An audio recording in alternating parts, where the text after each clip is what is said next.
सुमनकू गैल्या जो छ सुंदर वीर, सुंदर लाल बौगुणा जय को दुबुलु शरीर। हाँ टिहरी का ग्वाड़ी बैठ्यो गंगा का तीर, भूकू तिसु पड़्यूं छ निर्वाण फकीर। हाँ अन्न छोड़ी दिन हो गया 20-21, मिटे दिनी स्या अपनी भूख वतीस। सुंदरलाल बहुगुणा एक गांधीवादी सत्याग्रही, स्वतंत्रता संग्राम सेनानी, लेखक, पत्रकार, चिपको आंदोलन के प्रणेता और पर्यावरणविद। उत्तराखंड का टिहरी शहर से मात्र 5 या 6 किलोमीटर दूर भागीरथी घाटी के मरोड़ा गांव में 9 जनवरी 1927 को पिता अंबादत्त और माता पूर्णा देवी के घर में एक बालक का जन्म हुआ, जिसे प्यार से गंगाराम पुकारा जाने लगा। यही गंगाराम आगे चलकर सुंदरलाल बहुगुणा के नाम से विश्वविख्यात हुए। 1940 के दशक तक टिहरी में राजशाही कायम थी। प्रजामंडल संगठन के नेतृत्व में आजादी का आंदोलन चल रहा था। गांधी जी और टिहरी के प्रख्यात सत्याग्रही श्रीदेव सुमन की प्रेरणा से सुंदरलाल बहुगुणा भी आजादी के आंदोलन में शामिल हो गए। गिरफ्तार हुए और जेल गए, और जब छूटे तो भूमिगत होकर लाहौर पहुंच गए सरदार मान सिंह के छद्म से। इस बीच टिहरी में श्रीदेव सुमन की शहादत हो गई। जेल में 84 दिन की भूख हड़ताल के बाद श्रीदेव सुमन शहीद हो गए। कुछ समय बाद 1948 में टिहरी आज़ाद हो गई। तब 21 साल की उम्र में सुंदरलाल बहुगुणा ने टिहरी राज्य विधानमंडल का चुनाव लड़ा, और जीवन के इस पहले और आखिरी चुनाव को वे हार गए। कुछ साल कांग्रेस में सक्रिय रहे और कांग्रेस के जिला महामंत्री भी बने। जल्दी ही 1956 में उनके जीवन में एक बड़ा मोड़ आ गया। सरला बहन की शिष्या बिमला नौटियाल से जब विवाह की बात चली तो बिमला जी ने शादी के लिए राजनीति छोड़कर सामाजिक संघर्ष का जीवन अपनाने की शर्त रख दी, और इस तरह मात्र 28 साल के युवक सुंदरलाल बहुगुणा ने हमेशा के लिए राजनीति से संन्यास ले लिया। टिहरी से 40 किलोमीटर की पैदल दूरी पर भिलंगना नदी की घाटी में बसे सिल्यारा गांव में उन्होंने पर्वतीय नवजीवन मंडल नाम से एक छोटे से आश्रम की स्थापना की। तब टिहरी से सिल्यारा गांव की दूरी पूरी पैदल थी, और फिर यहीं से शुरू होता है ग्राम स्वराज, भूदान, दलित चेतना, वन श्रमिक अभियानों का दौर, जो 1960 के दशक भर चलता रहा।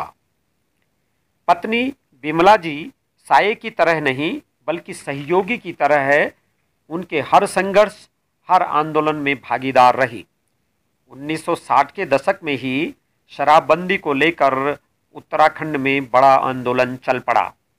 इस दौर में एक पूरी टीम गांधीवादियों की और सर्वोदयी कार्यकर्ताओं की तैयार होती चली गई।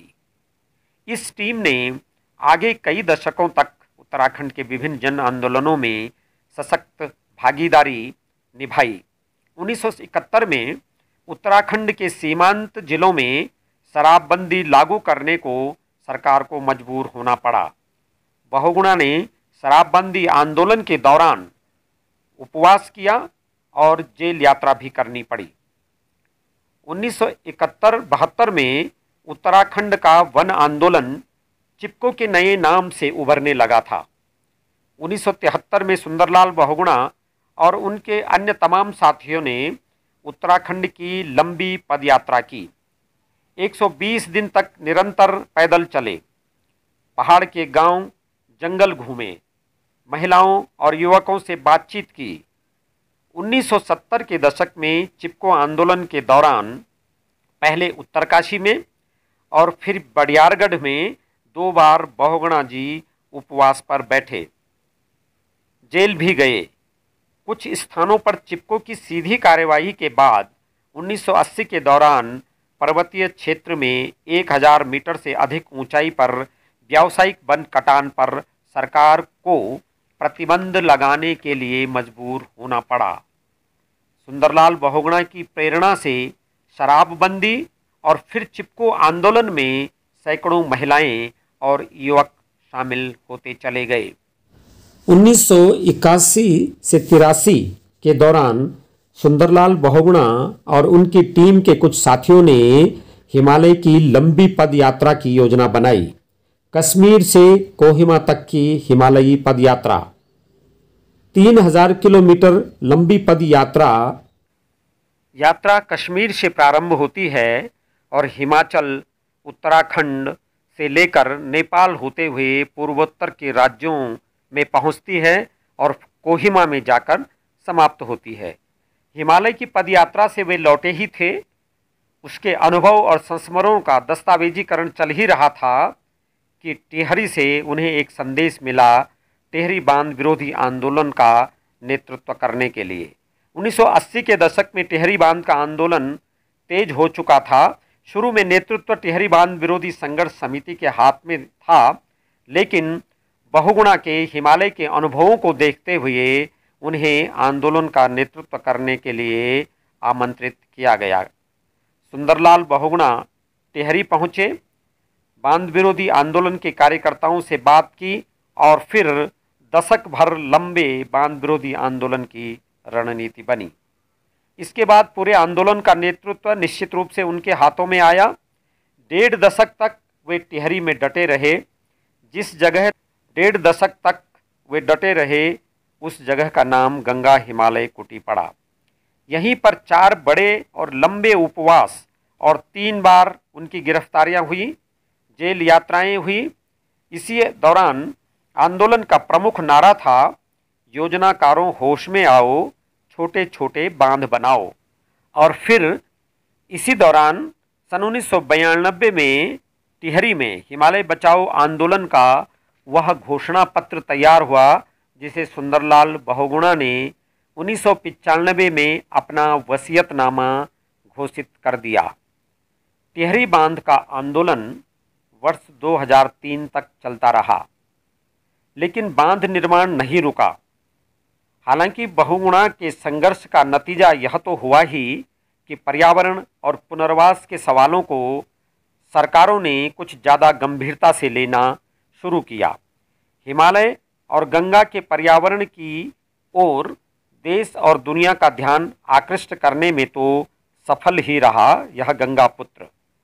धार ऐंच पानी ढाल पर डाला, बिजली बनावा खाला खाला, अर्थात पहाड़ की चोटी पर पानी और ढलानों पर पेड़, बिजली बने हर गाड़ गधेरे। पहाड़ों के विकास का यह सूत्र वाक्य देने वाले सुंदरलाल बहुगुणा को भारत सरकार ने 2009 में पद्म विभूषण से सम्मानित किया।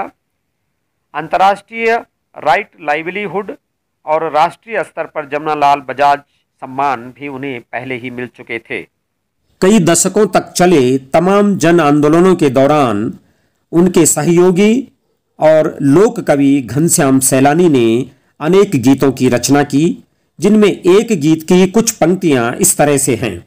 ओहो ने डाली नया बण लगावा, धरती सजावा, ओहो धरती को संकट मिटावा, मिली जुली क आवा, ओहो जंगल मंगल हमारा जीवन पारण, ओहो अन्न पानी देण वाला नदियों का सिरवण।